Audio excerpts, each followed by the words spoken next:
नमो हरिसंतानं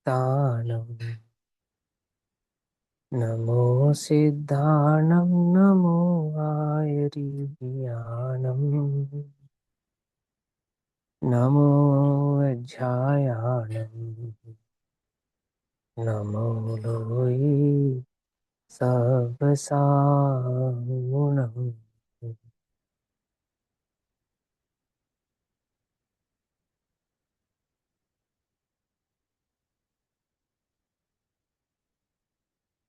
मंगलमय मंगलकरण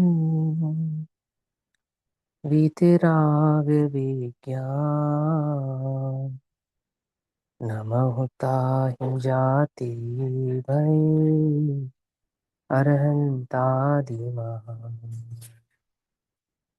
करिमंगल करहूँ महा ग्रंथ करणी को काज जाते मिले समाज सब पावे निज पद राज।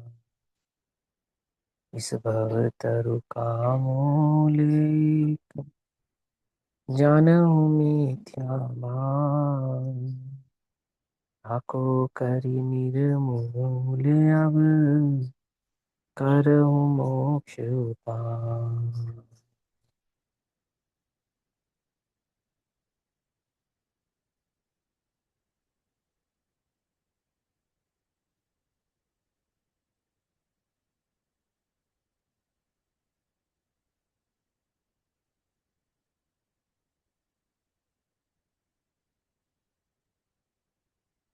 हमारे रात्रिकालीन स्वाध्याय का विषय चल रहा है भागवती स्वरूप पूज्य बहन श्री चंपा बहन श्री के प्रवचनों के आधार से लिए गए प्रवचनांशों पर आधारित बहन श्री के वचनामृत।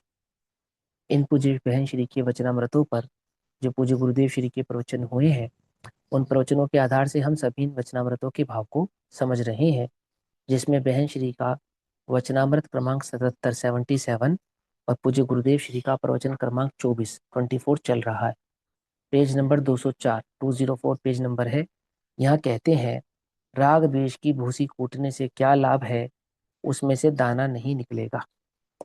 अर्थात पर भाव की दृष्टि करने से अपितु शुभ भाव करने से जो ये जीव ये माने बैठा है कि मुझे धर्म हुआ है, ऐसे शुभ भाव की भूसी कूटने से कोई लाभ नहीं है। शुभ भाव की भूसी कूटने से चैतन्य परिणति प्रकट नहीं होती है। ठीक है ना।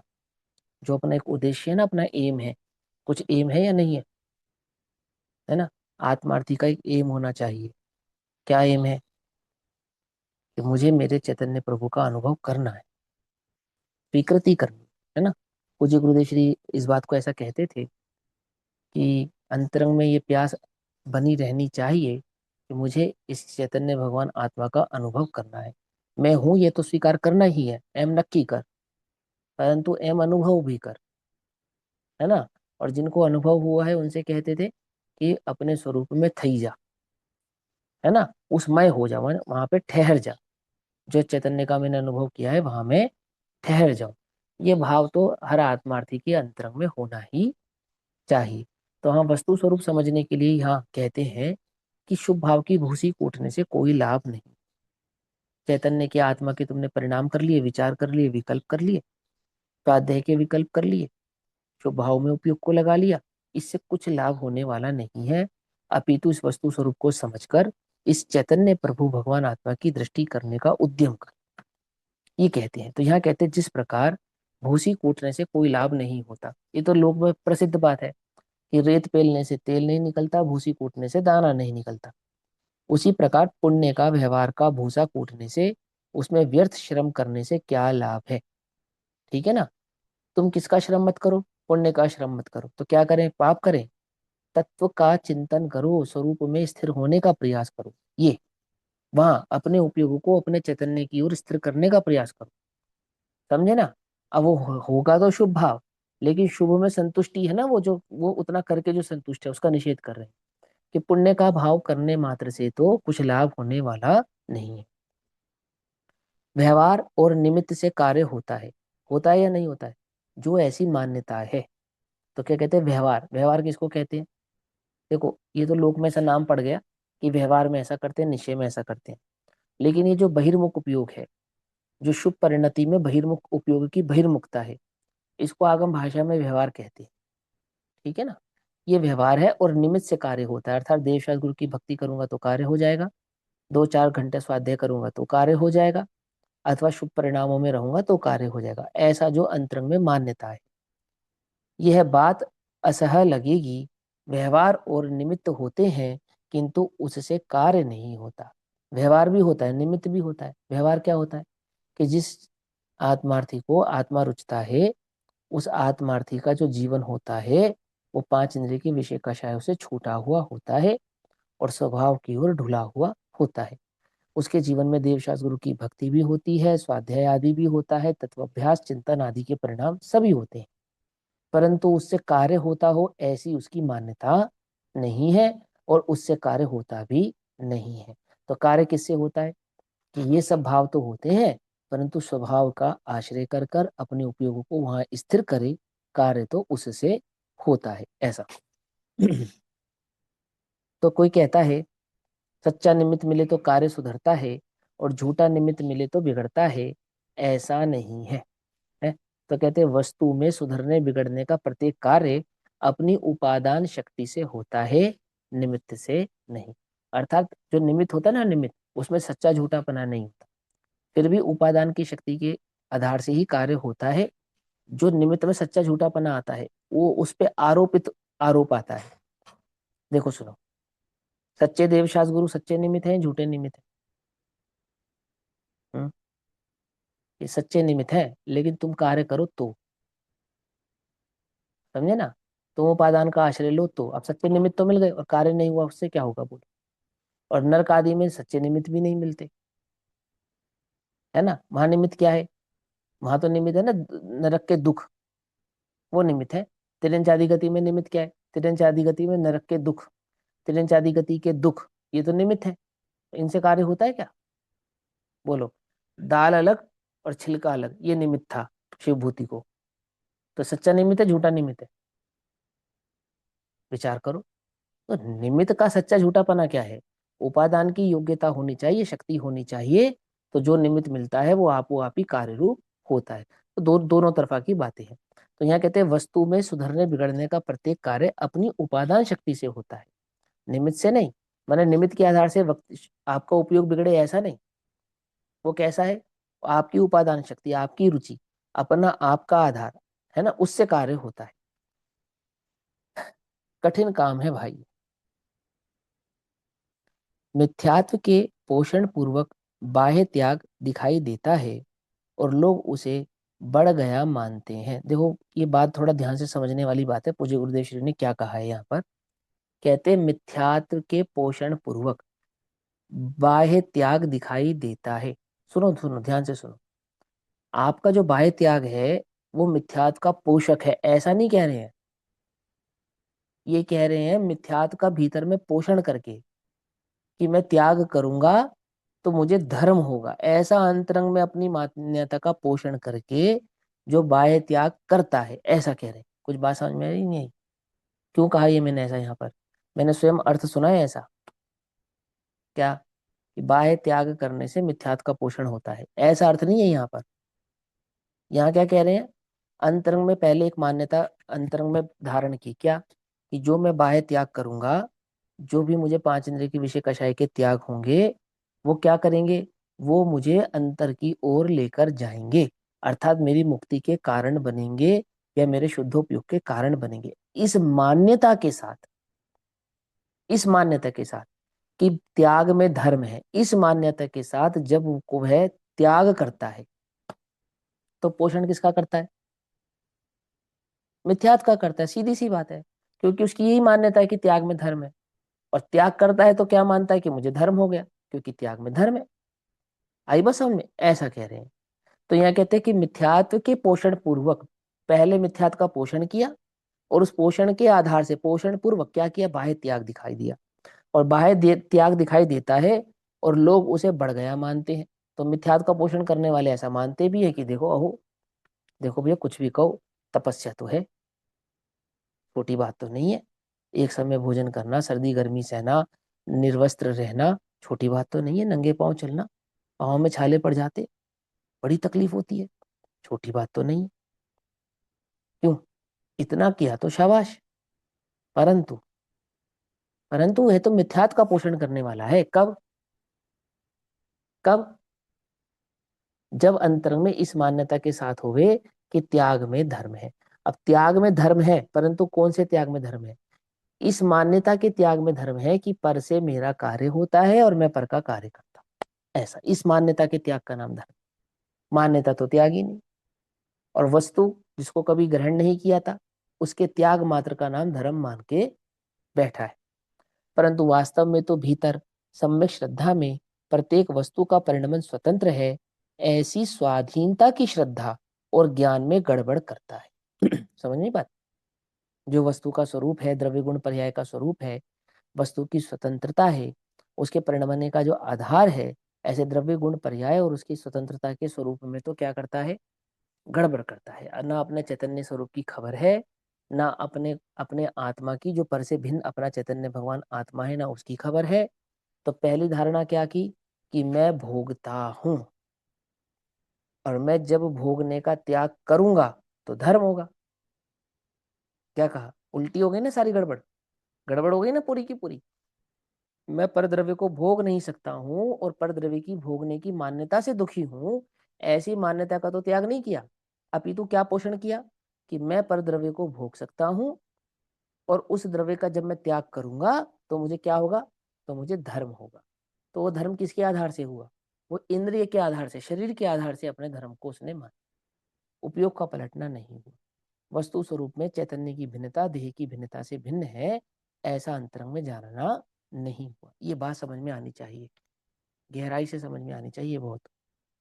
देखो क्या कहते हैं, विपरीतता मानकर मिथ्यात का पोषण करता है। ठीक है, ये है मिथ्यात का पोषण, कि त्याग में धर्म है। त्याग में धर्म नहीं है ऐसा मानकर त्याग करें या नहीं करें? हम्म, करें। अरे स्वभाव की दृष्टि करो, त्याग आपो आप होता है। फिर समझो, ये समझो, ये है मूल बात। देखो, आप आपने कितनी चीजें ऐसी हैं जो आपने त्यागी नहीं है, बस आपके अंतरंग की सरलता के कारण ही आपका उपयोग उस ओर जाता नहीं है। लोक में ऐसी हजारों चीजें हैं। समझे? नहीं समझे? कि नहीं नहीं भैया, वो हमने पढ़ा है चढ़ना न्यू में, बुद्धिपूर्वक त्याग करना पड़ता है। अरे बुद्धिपूर्वक पूर्वक श्रद्धान करना पड़ता है। मैं चैतन्य हूँ, बुद्धिपूर्वक इसका श्रद्धान करना पड़ता है, सात तत्वों का श्रद्धान करना पड़ता है बुद्धिपूर्वक।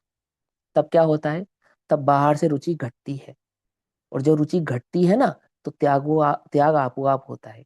अब जो बाहर से त्याग नहीं हो रहा है, तो उसका कारण क्या है? क्या कारण है? भैया चारित्र मोहिनी। अरे प्रभु, दर्शन मोहिनी का ठिकाना नहीं है तेरी। उसे चारित्र मोहिनी के खाते में डालता है। मुझे अभी स्वरूप की श्रद्धा नहीं हुई है, अभी मेरी पर में एकत्व बुद्धि बैठी है, धन में सुख बुद्धि बैठी है, इसके कारण नहीं छूटता है। कि नहीं नहीं, मैंने शास्त्र में पढ़ा है। क्या पढ़ा है? कि स्वभाव की दृष्टि होने के बाद भी धन नहीं छूटता है। ये सही पढ़ा है, गलत नहीं पढ़ा है। लेकिन तुझे स्वभाव की दृष्टि हो गई क्या? हम्म, कि तुझे स्वभाव की दृष्टि नहीं हुई है ना, तो तुझे धन की ही दृष्टि है। समझे नहीं समझे? अभी तेरे चित्त में वही पोषण है। क्या पोषण है? कि स्वभाव की दृष्टि होने पर भी धन नहीं छूटेगा। तो पक्ष किसका ले रहा है?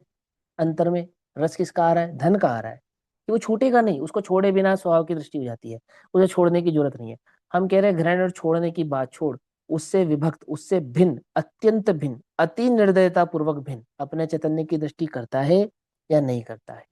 और यदि उसका रस बाकी है, और ये बात तो पूज्य गुरुदेव श्री के स्पष्ट ही शब्द है, जैसे धन का रस बाकी हो, जैसे क्रिया का रस बाकी हो, जैसे बाहर का रस बाकी हो, उसे चैतन्य का रस होता नहीं है, लगता नहीं, चढ़ता ही नहीं है, आता ही नहीं है। अभी अभी टूटा ही नहीं है, बाहर का रस छूटता ही नहीं है। तो अब पुरुषार्थ क्या चलने लगा? अगर हम तुम्हें से बाहर के रस से बतलाने लगे, तो सारा पुरुषार्थ चलेगा बाहर का रस तोड़ने में। अरे स्वभाव का रस कर भाई, आत्मा का रस कर। समझे? आत्मा की संगति कर। समझे नहीं समझे? जैसे जैसे संगति आत्मा की बढ़ेगी, वैसे वैसे क्या होगा? पर की संगति छूटेगी, छोड़नी नहीं पड़ेगी। और छोटी नहीं है, ये दिखाई दे रहा है ना, तो ये किसकी महिमा है? ये मोह की महिमा है, चारित्र मोह की महिमा नहीं है। अंतर है दोनों में, है ना। हमने पहले स्पष्ट किया है इस विषय को कई बार। चलो आगे बढ़ते हैं। अरे अरे रे, क्या किया जाए। जगत अपने हाथ से खुशी से लुटता है, मरता है, और उसे खबर नहीं। क्या कह रहे? खुशी से लुटता है, मरता है, और उसे खबर नहीं है। और कैसा मानते हैं, कैसा करते हैं? इस प्रकार बाह्य में भूसी कूटता रहता है। यह करूं, यह करूं, यह करूं, तो गुरुदेव कहते करना सो मरना। ये समझ में आनी चाहिए, ये बात है। यहाँ कहते हैं कि अंतर के निज स्वरूप की खबर नहीं है, उसे राग द्वेष की भूसी कूटने से क्या लाभ है। जिस प्रकार भूसी कूटने से दाने नहीं निकलते, उसी प्रकार दया, दान और व्रताधिक पुण्य की क्रियाओं के भूसी कूटने से आत्मज्ञान के बिना व्यर्थ परिश्रम करने से धर्म लाभ नहीं होता। आप कितना ही भारे कार्य करो, है ना, तो क्या नहीं होगा? धर्म लाभ नहीं होगा। धर्म लाभ किससे होगा? धर्म लाभ तो स्वभाव के आश्रय से ही होता है। अब ये बात अंदर में प्रकट हो तो स्वभाव का आश्रय करे, और स्वभाव का आश्रय करता ही नहीं है। क्यों? स्वभाव की खबर नहीं है, स्वरूप की खबर नहीं, आश्रय कैसे करे? वे राग द्वेष के तथा शुभ अशुभ परिणाम आत्मा को हानिकारक है। वे राग द्वेष के और शुभ अशुभ परिणाम आत्मा को क्या है? हानिकारक है।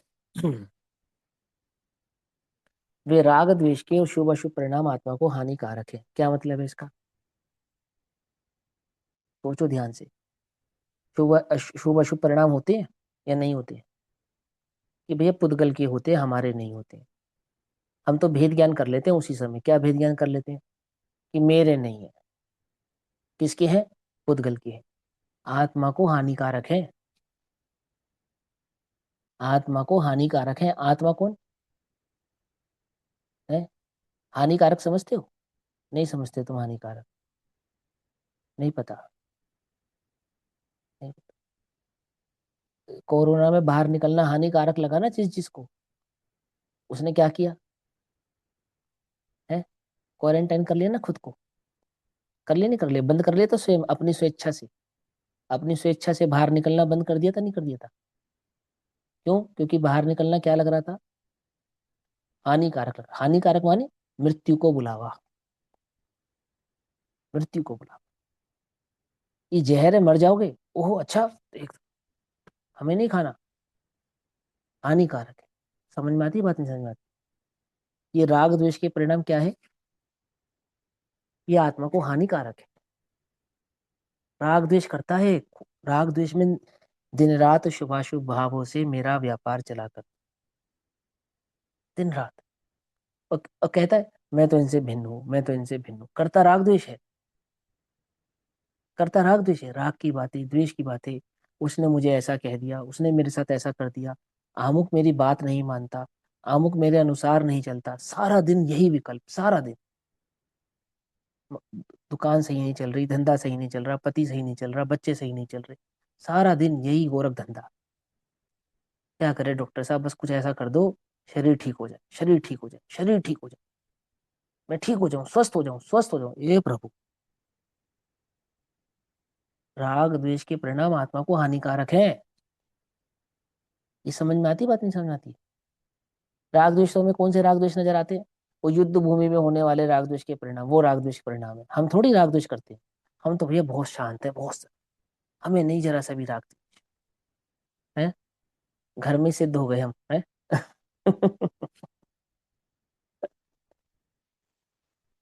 सिद्ध स्वरूप तो तू है ही भाई, है ना।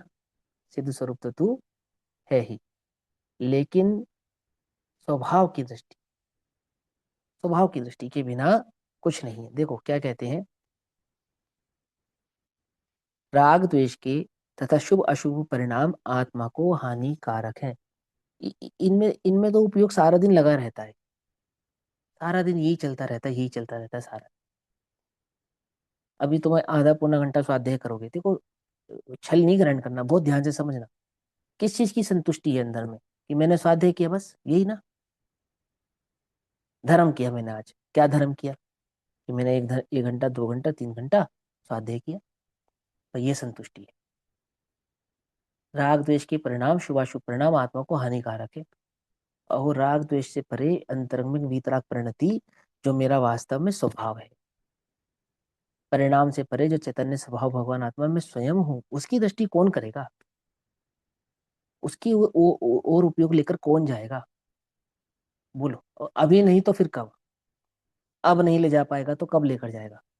पंचम काल जैसे निकृष्ट काल में, जहाँ जिनवाणी सुनने की बुद्धि होना दुर्लभ है, जिनवाणी मिलना दुर्लभ है, जैन दर्शन मिलना दुर्लभ है, ऐसे समय में अपने को जिनवाणी जिन वचन सुहा रहे हैं, जब जिन वचन सुनना अपने को सुहा रहा है, उस काल में चैतन्य की दृष्टि नहीं करेगा तो कब करेगा? तो कब करेगा? बता। बहुत विचार करने वाली बात है। राग द्वेष की तथा शुभ अशुभ परिणाम आत्मा को हानिकारक है, छिलके के समान व्यर्थ है, एकदम व्यर्थ। उनमें आत्मा का दाना अर्थात धर्म कहाँ है? आत्म रूपी दाना जो है ना, उस छिलके में कहाँ है? बोलो, राग द्वेष के परिणामों में आत्मा कहाँ है? सारा दिन राग द्वेष के परिणामों में लगा रहता है, और मैं तो इनसे भिन्न हूं, मैं तो इनसे भिन्न हूं, मैं तो इनसे भिन्न हूं, ऐसा छल करता है, ऐसा छल करता है। भिन्न देखता नहीं है, भिन्न अनुभवता नहीं है, भिन्न कहता भर है बस। जैसे तोता रटता है ना, ऐसे रटता है, भिन्न हूं भिन्न हूं भिन्न हूं भिन्न। दाना कस तो भीतर आत्मा है, वहां ढूंढने से उसकी प्राप्ति होती है। अंतिम लाइन, ढूंढने से प्राप्ति होती है। क्या कहा? अब ढूंढने का अर्थ तो समझते ही है ना आप लोग। आंख मूंद के ढूंढने मत लग जाना। ढूंढना माने उसकी दृष्टि करने से उसकी प्राप्ति होती है, उसका स्वरूप समझने से उसकी प्राप्ति, उसकी ओर देखने से उसकी प्राप्ति होती है, उस मय हो जाने से उसकी प्राप्ति हो जाती है। समझे? अपने उपयोग को अपने चैतन्य भगवान आत्मा के स्वरूप के साथ तदाद में करने से उसकी प्राप्ति होती है। विचार करो, छोड़ो ना। देखो, एक अंतर मुहूर्त, कौन सा अंतर मुहूर्त? शुद्र अंतर मुहूर्त। शुद्र अंतर मुहूर्त में जानते हो कितना होता है? शुद्र अंतर मुहूर्त आप ऐसा समझ लो, 1 सेकंड का होता है, ऐसा समझ लो। ठीक है?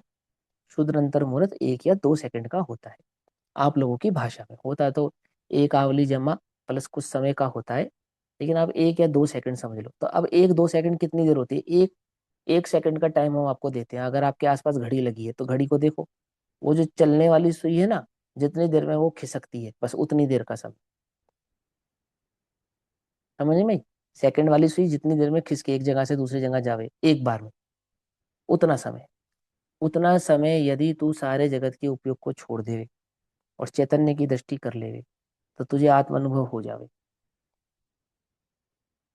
बस इतनी सी देर में हो जाता है। विचार तो कर। तो कहता तो है मैं भिन्न हूं, लेकिन तूने क्या इतने से समय के लिए भी अपने को भिन्न देखा? क्या कहते हैं यहाँ पे? गुरुदेव कहते हैं, दाना अर्थात जो कस है, कस समझते हैं ना? कस है ना, सारभूत जो तत्व है, जैसे दूध का जो कस है वो देसी घी है, घी, ऐसा कस सारभूत जो तत्व है वो भीतर आत्मा में है,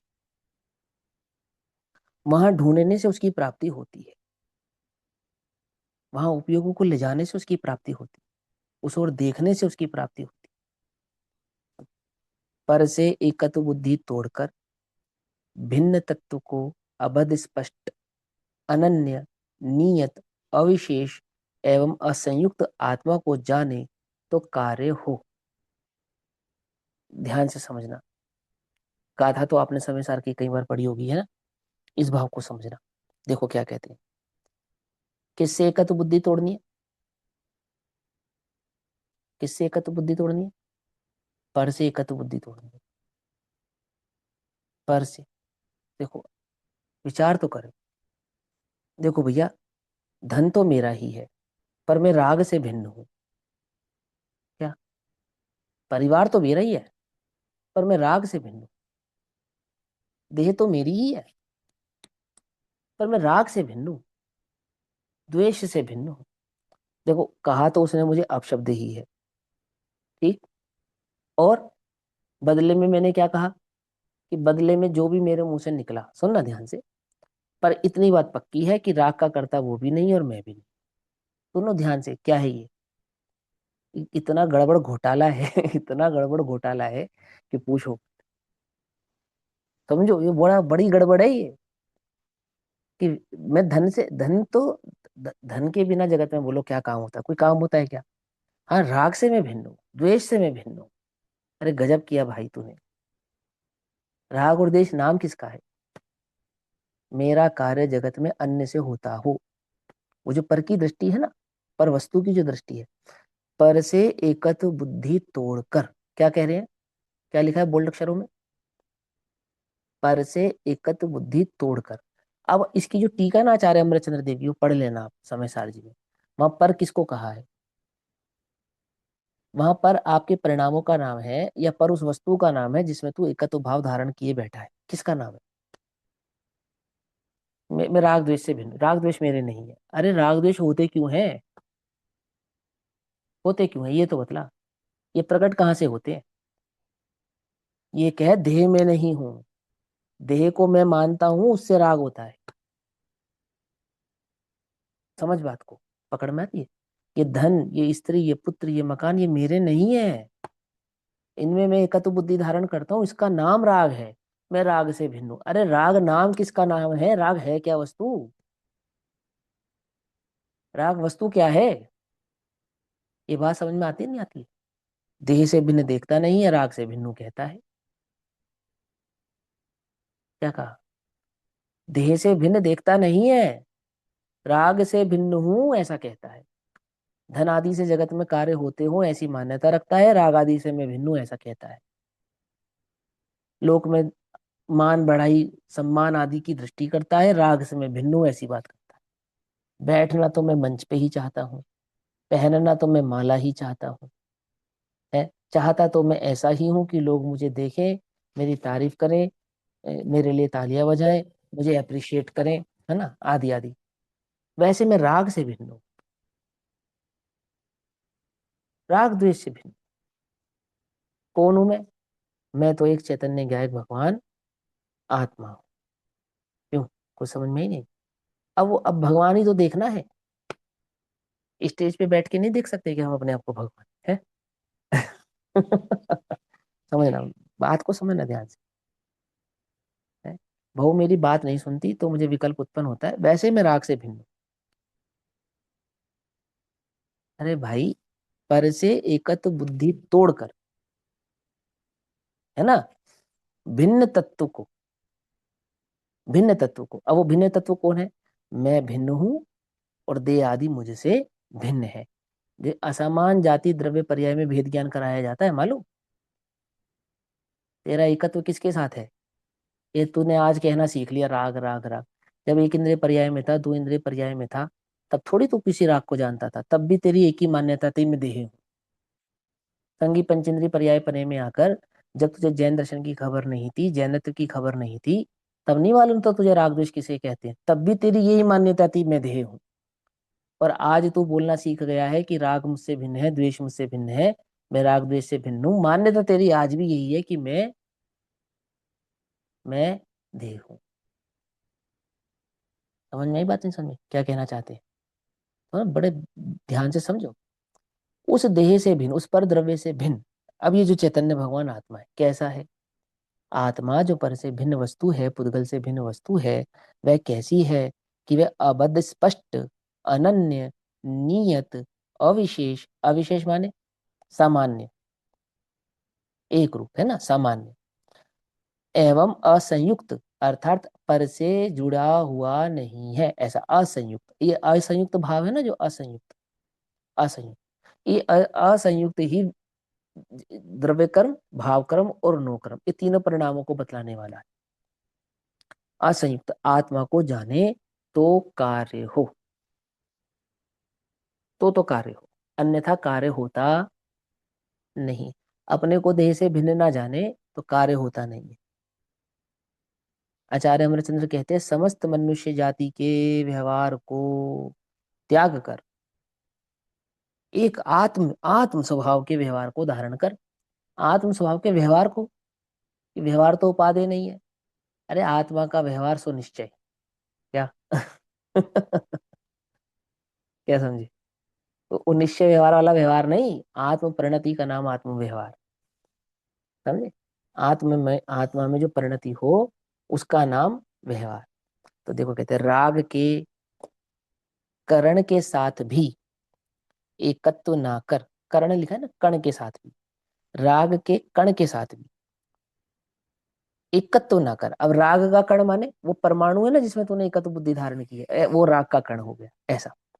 भले वह राग का कण ऐसे शुभ विकल्प रूप हो कि यह आत्मा बिल्कुल अबद्ध है, एक रूप है। अब वो कह रहे हैं कि जो शुभोपयोग है ना, शुभोपयोग, उपयोग में जो शुभ परिणाम, उस शुभ परिणाम के साथ भी एकत्व मत कर। एकत्व मत कर माने ये शुभोपयोग में करता हूं, इससे मेरा कार्य होगा, ऐसा शुभोपयोग भी मत कर।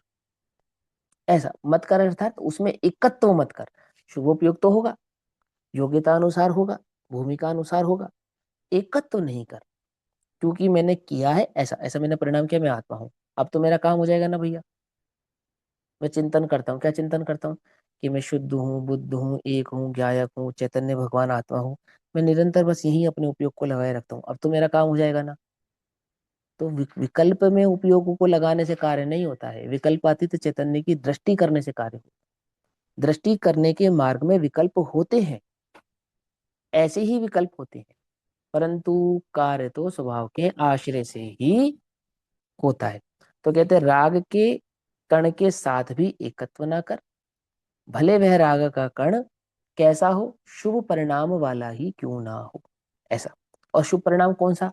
देवशास्त्र गुरु की भक्ति वाला नहीं, मैं एक हूं, मैं शुद्ध हूं, मैं बुद्ध हूं, मैं ज्ञायक हूं, ऐसा। ऐसा ऐसा नहीं, मैं प्रभु हूं, मैं प्रभु हूं, मैं प्रभु हूं। इसमें कोई दम नहीं है, इसमें कोई दम नहीं है। तो दोनों बातें समझनी पड़ेंगी आपको, बहुत ध्यान से समझना पड़ेगा। पंडित टोडरमल जी ने तो निषेध किया इस बात का। किस बात का? कि तू सारा दिन रटता रहता ना क्या, मैं तो प्रभु हूँ, मैं तो चैतन्य हूँ, मैं शुद्ध हूँ, मैं बुद्ध हूँ, क्या ये क्या है?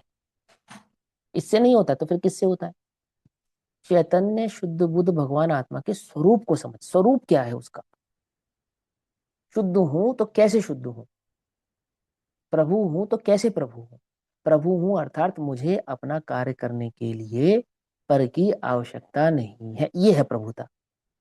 मैं प्रभु हूं, मैं प्रभु, अरे प्रभु हूं तो जब तू कहता ना मैं प्रभु हूं, तो बोल तेरे को कौन सी प्रभुता दिखाई देती है, ईमानदारी से बता।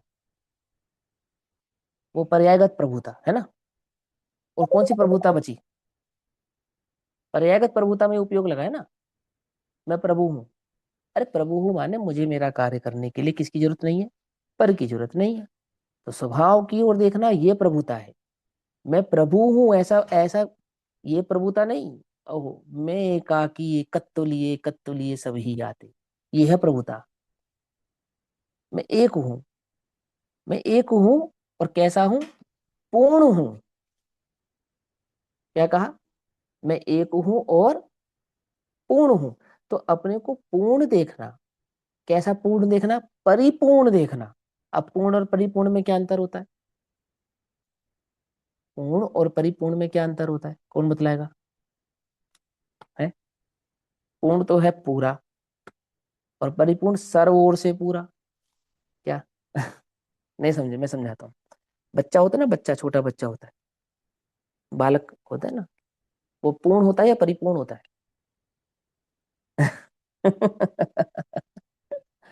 है कि पूर्ण तो है, पूर्ण तो है, लेकिन उसमें परिपूर्णता क्या है? जो तुम्हारा उसके प्रति उद्देश्य है ना, कि ये बड़ा होगा, विवाह करेगा, है ना, बहू आएगी, ये कमाएगा, माँ बाप के बुढ़ापे का सहारा बनेगा, वो जो संतुष्टि प्राप्त हो वहां जाकर, वहां जाकर जो संतुष्टि प्राप्त होती है, ये हम अपनी पुत्र से पूर्णतः संतुष्ट है। क्यों? कि भैया जैसी ऐसी औलाद तो भगवान हर किसी को दे, ऐसा। ऐसा अंतरंग में कहा है ना, कि हमारी हर भाव का ये क्या रखता है, ख्याल रखता है, हर चीज का। तो वो परिपूर्णता, ये परिपूर्णता उसको दिखाई देती है। पूर्ण तो है, परिपूर्णता माने संतुष्टि। अब हम सर ओर से संतुष्ट हो गए। चैतन्य परिपूर्ण है अर्थात अहो मुझे मेरा कार्य करने के लिए पर की आवश्यकता नहीं है। ऐसा ऐसा पर से और सारा उपयोग हट गया, और कहाँ टिक गया? अपने चैतन्य स्वभाव, कि मुझे मेरा कार्य करने के लिए पर की आवश्यकता नहीं। कौन हूं मैं एक चैतन्य ज्ञायक भाव हूं। अब ऐसा अंतरंग में स्वीकार हो गए भीतर में, है ना, अनुभूति के स्तर पर, उसका नाम है प्रभुता की स्वीकृति। अब तुम मैं प्रभु हूँ, प्रभु हूँ, प्रभु, ये ऐसी घटना है, ओम नमः शिवाय, ओम नमः शिवाय, ओम नमः शिवाय, ओम नमः शिवाय, ऐसा। और शिव जी एक दिन प्रकट हो ही जाते हैं। हो जाते हैं ना। ऐसे ही मैं प्रभु हूँ, मैं प्रभु हूँ, मैं प्रभु हूँ, तो प्रभुता एक दिन प्रकट हो ही जाएगी। भाई ओम नमः शिवाय जपने से जब शिव जी प्रकट हो सकते हैं, तो मैं प्रभु हूँ कहने से प्रभुता प्रकट नहीं होगी? है? प्रभुता को ही देखते, प्रभुता को जो देखते, समझ में ही बात? क्या कहा? वो वो वो क्या कहलाते? वो कौन कहलाते हैं? वो शुद्ध कहाते हैं। और प्रभुता को जो भोगते, जो भोगते वो सिद्ध कहाते हैं। प्रभुता को जो भोगते वो सिद्ध कहाते। तो मैं प्रभु हूं या प्रभुता का भोग, अंतर है दोनों में। ये तो एक बार है, वन टाइम मैं प्रभु हूं, बस खत्म। माने समस्त प्रभावों से दृष्टि का छूट जाना, ये है इसका अर्थ। देखो यहाँ क्या कहते हैं, न्यूनाधिकता रहित है, गुणभेद रहित है और शुद्ध है, तथापि उससे भी भिन्न ही वस्तु का स्वरूप है, उसे जान। तथापि कैसा? क्या कह रहे हैं पूज्य गुरुदेव श्री? वस्तु का जो स्वरूप है उसे जान। कैसे वस्तु के स्वरूप को जान? उससे भी भिन्न ही वस्तु का स्वरूप है, उसे जान। किससे भी भिन्न है वस्तु का स्वरूप, किसे जानू? कहते हैं कि भले वह राग का कण ऐसे शुभ विकल्प हो कि यह आत्मा बिल्कुल अबद्ध है, एक रूप है, न्यूना अधिकता रहित है, गुण भेद रहित है और शुद्ध है, ऐसा जो विकल्प है ना, इस विकल्प से भी भिन्न वस्तु है, उसे जान। पकड़ में ही बात? इस विकल्प से भी भिन्न, तथापि उससे भी भिन्न ही वस्तु का स्वरूप है, उसे जान। समय सार में आया है ना कि व्यवहार का तो हम निषेध करते आए ही हैं, परंतु आत्मा में अबद्ध है, शुद्ध है, अभेद है, एक है, पवित्र है, ऐसे निश्चय पक्ष के निर्णय रूप जो विकल्प उठते हैं, उन विकल्प, वहां तक जीव आया, तथापि उससे क्या, क्या कहाँ तक आया जीव निकल कर, कि वो सारे पांच इंद्रिय के विषय का शायद त्याग कर फिर देवशास्त्र गुरु की भक्ति तक आया, फिर देवशास्त्र गुरु की भक्ति को त्याग कर वो तत्व अभ्यास पे आया, फिर तत्व अभ्यास को त्याग कर स्वपर के भेद विज्ञान पर आया, और फिर स्वपर के भेद विज्ञान को भी त्याग कर मैं शुद्ध बुद्ध एक ज्ञायक भगवान आत्मा हूं, ऐसे विकल्प पर आया। उससे भी क्या है? ऐसे विकल्प तक आ गया, बोले उससे भी क्या? आहा, उससे भी जीव को क्या लाभ है? समझो। अब सारा दिन संतुष्ट तुम इसी में ही हो, रटते रहो, बस रटते रहो, रटते रहो। रटने से कुछ नहीं होता है, देखने से होता है, दृष्टि को अंतर्मुखी करने से होता है। और दृष्टि अंतर्मुखी कैसे होती है भैया? कि ते स्वरूप समझे बिना पामया दुखनंत। स्वरूप समझने के बिना आपकी अंतर्मुख दृष्टि नहीं हो सकती, नहीं हो सकती और नहीं हो सकती। ऐसे नहीं तो आत्मा है देख अपने को, ऐसे नहीं होता है, फिर कैसे होता है? और चैतन्य के रूप स्वरूप का भली प्रकार से निर्णय किया करना होता है। अनादि की जो मिथ्या मान्यता है ना अपनी चल रही है, परमे एकत्व बुद्धि की, वो क्या सुलभ नहीं थी? पर से विभक्त चैतन्य की उपलब्धि केवल सुलभ ना, वो वस्तु स्वरूप जब तक समझ में नहीं आता है ना, तब तक स्वरूप में मगनता होती नहीं है, आत्मा का अनुभव होता नहीं है। इस ध्यान से समझो। ठीक। क्या कहते हैं, सम्यक दर्शन से रहित व्रत तप के फोत्रो छिलकों की बात तो दूर ही रही, है ना। बहुत व्रत तप त्याग उपवास तुमने कर लिया, उससे तुम्हें रंच मात्र धर्म हुआ होगा, ऐसा जो तुम्हें विकल्प है उसकी तो बात ही दूर रही, उसको तो छोड़ ही दो तुम। लेकिन चैतन्य के संबंध में जो तुम विकल्प कर रहे हो, यहाँ तो उसकी खाल खींच रहे हैं। क्या कह रहे हैं? समझ में ही बात नहीं समझ में?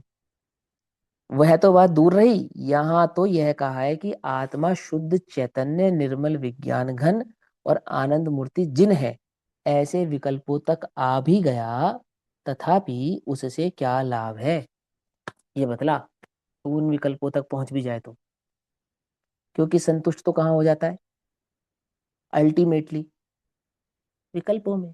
बस शुभोपयोग में ही तो होता है ना। तूने शुभोपयोग की तो वेरिएंट बनाई है ना कई सारे। पहले शुभोपयोग क्या था, कि कोई रोता हो उसे चुप कराना, हंसते को चुप करा देना तो क्या हो जाता है, और रोते को चुप करा देना या हंसा देना तो भगवान मिल गया समझो तुम।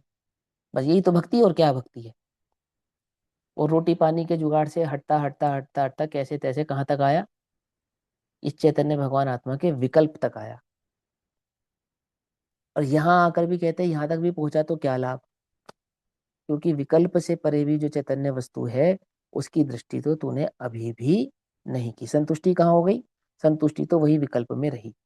समयसार नाटक में कहा है कि घट घट अंतर निज बसे, घट घट अंतर जैन, मत मदिरा के पान सो, मत वाला समझे समुझे न, राग से भिन्न भीतर कस वाला, सार तत्व परिपूर्ण जिन स्वरूप है।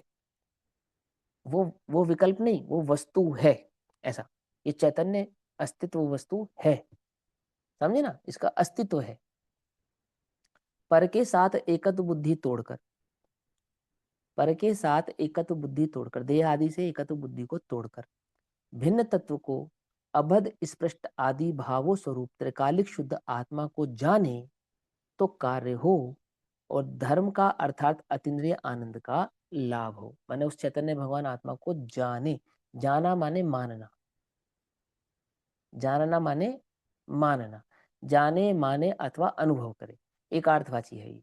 To go is equal to no is equal to go, समझे ना। जानना ही जाना है और जाना ही जानना है, यानी भीतर को जानना अर्थात भीतर में जाना, और भीतर में जाना अर्थात भीतर को जानना, ऐसा। तो जाने वो क्या है, वही वास्तव में धर्म है, अर्थात अतीन्द्रिय आनंद का लाभ है। ऐसा वस्तु स्वरूप तुझे जानना चाहिए, ठीक। चलो अभी तो क्या कहते हैं, एक तो है वस्तु का अस्तित्व और एक होता है वस्तु के अस्तित्व की कल्पना।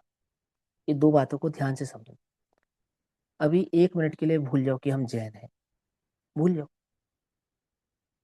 जो एक राधा का भक्त है, शिव का भक्त है, उसके लिए शिव की या राधा की जो भक्ति है, उस ईश्वर का जो शिव रूप से है या राधा रूप से है, उसका अस्तित्व है या नहीं, उसके लिए, उसके लिए शिव का अस्तित्व है या नहीं, है ना, ठीक। और वास्तव में क्या है वो, वास्तव में है वो कल्पना, है ना। अब इसको, इस सिचुएशन को उलट दो, ये चैतन्य भगवान आत्मा वास्तव में है या नहीं, और उसके स्वरूप की है तुम्हें कल्पना, क्या, दोनों बातों में अंतर है। कुछ समझ में आई बात, नहीं समझ में? आत्मा की कल्पना मत करो, मैं प्रभु हूं इसकी कल्पना मत करो, ये कल्पना का विषय नहीं है, ये स्वीकृति का विषय है, अस्तित्व का विषय है। उसके अस्तित्व को स्वीकारना पड़ता है। आत्मा की कल्पना से आत्मा प्राप्त नहीं होता है, अपनी प्रभुता की कल्पना करने से आत्मा प्राप्त नहीं होता है। मैं आत्मा हूँ, मैं शुद्ध हूँ, मैं चैतन्य हूँ, मैं बुद्ध हूँ, मैं प्रभु हूँ, मैं चैतन्य महाप्रभु हूँ, ये सब कल्पना है, समझना ध्यान से। जबकि आत्मा वस्तु का अस्तित्व वास्तव में है। अब समस्या यह है कि तू अस्तित्व की ओर देखना नहीं चाहता और कल्पना पूरी करना चाहता है। जैसे वो शिव का भक्त, उसके लिए शिव का अस्तित्व है और वो चाहता है मुझे उसका साक्षात दर्शन हो, क्या, वो कल्पना है लेकिन उसका साक्षात दर्शन करना चाहता है, फिर उसे होता है या नहीं होता है? कितने कितने लोगों को हो भी चुका है, हो भी जाता है। और ये वस्तु जो चैतन्य अस्तित्व वास्तव में है बात समस्या ये है कि ये वास्तव में है, ये तो स्वीकारता नहीं और कल्पना भर इसकी करता है, और कल्पना को ही अस्तित्व मानता है। आती समझ में? नहीं समझ में आती? बहुत गहराई से समझना बात को। वस्तु है, उसके अस्तित्व की स्वीकृति होती है, स्वीकृति। स्वीकृति कैसे होती है? स्वीकृति वस्तु को समझ कर होती है, जिसमें कहते हैं ना, तर्क से, न्याय से, युक्ति से, आगम से। ये क्या करते हैं? ये अस्तित्व की सिद्धि करते हैं। अब तुझे अस्तित्व होगी तो स्वीकृति है नहीं, और कल्पना में बैठा है लेकर कि मैं तो प्रभु हूं। कल्पना काल्पनिक वस्तु है क्या आत्मा? है? वो आत्मा तू स्वयं है, स्वयं है। तू स्वयं प्रभु है। ये स्वयं प्रभु हो, ऐसा अंतरंग में आना चाहिए, समझ में आना चाहिए। और कोरी प्रभुता नहीं है ये, कोरा अस्तित्व नहीं है ये। ये स्वीकृति के साथ आनंद का कारक है, आनंदमय, आनंद देता है। आनंद की कल्पना नहीं देता है, आनंद देता है। अंतर है, अंतर है। आती है बात समझ में? नहीं आती? तो वस्तु स्वरूप भली प्रकार से समझो और अपने अस्तित्व की ओर अपने उपयोग को लेकर आओ। समझे ना? सारे प्रभाव से दृष्टि हटाकर, ऐसा यहाँ पूज्य गुरुदेव श्री का कहना है। ओम नमः। समय हुआ, बाकी चर्चा हम कल करेंगे। तब तक के लिए सभी को जय जिनेन्द्र। ओम नमः सिद्धेभ्यः।